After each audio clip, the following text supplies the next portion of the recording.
You, what's up sa inyong lahat mga buddy? For today's video, dito na naman tayo sa aming company at ibang trabaho na naman ang ating titirahin. Ang ginagawa ko ngayon mga buddy, ito yung paa ng crane o ito yung gulong ng ating crane para siya itatakbo at napakasulid nito na bakal mga buddy at napakabigat. At ngayon mga buddy, inilagay ko siya gamit itong maliit na crane at itapat natin paglagay dun sa paahan ng ating crane para madali na lang mamaya paglagay na natin sa kanyang paa. At i-share ko na rin sa inyo mga buddy kung bakit ba ang South Korea ang napili kong bansa para pagtrabahuan.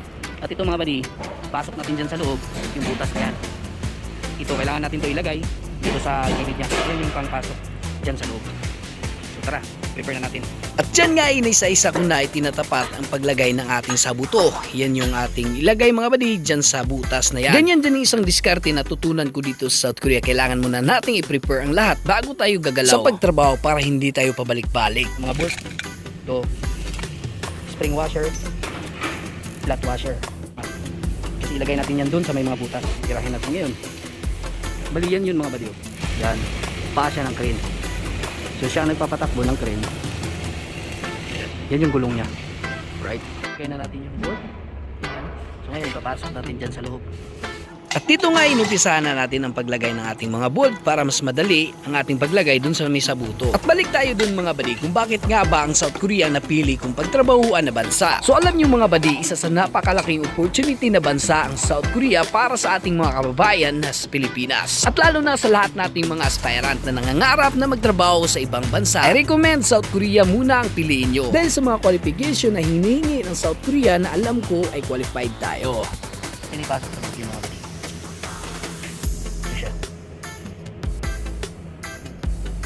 Ito yung gulong. At dito nga ipapasok ko na itong sabuto. Tingnan nyo mga buddy kung paano ko ginawa.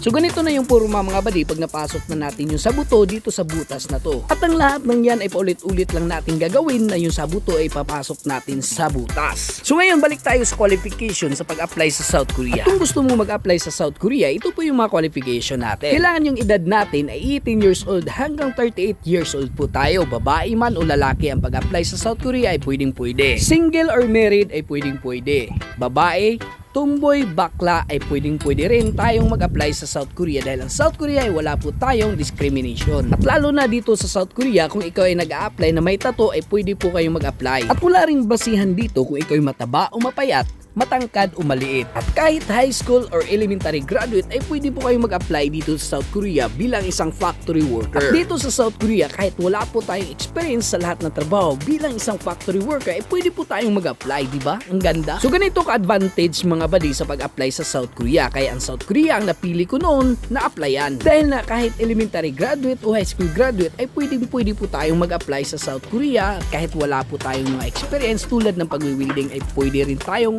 ma-hire dito sa South Korea at makapagtrabaho bilang isang factory worker. At ito yung hindi naman qualification nating mga kabayan na mag-apply o may mga plano mag-apply sa South Korea. Dapat ay hindi ka colorblind. Tulad na lang ng pagtingin mo sa pula ay naging orange. Dapat ay hindi ka ganyan. At pagdating naman sa health ay kailangan wala po tayong nakakahawang sakit na dala kasi napakabawal po dito sa South Korea. Dapat wala po tayong criminal record. Kaya nung time na yun nakita ko yung qualification sa pag-apply sa South Korea ay agad po akong nag-apply dahil alam ko sa sarili ko ang lahat ng qualification ay qualified po ako. At isa na rin sa mga dahilan kung bakit po ako nagpursiging mag-self-study sa pag-aaral ng Korean dahil na po yan sa napakalaking sahod every month. At sa lahat nating mga kababayan o mga aspirant sa Pilipinas na hindi pa alam kung magkano ba ang monthly salary ngayon dito sa South Korea in 2024 ay umaabot po ngayon ng 86,000. Paano pa kaya tulad ng aming company na hatawan sa overtime everyday at merong Saturday at merong Sunday ay umaabot po tayo ng 130 to 150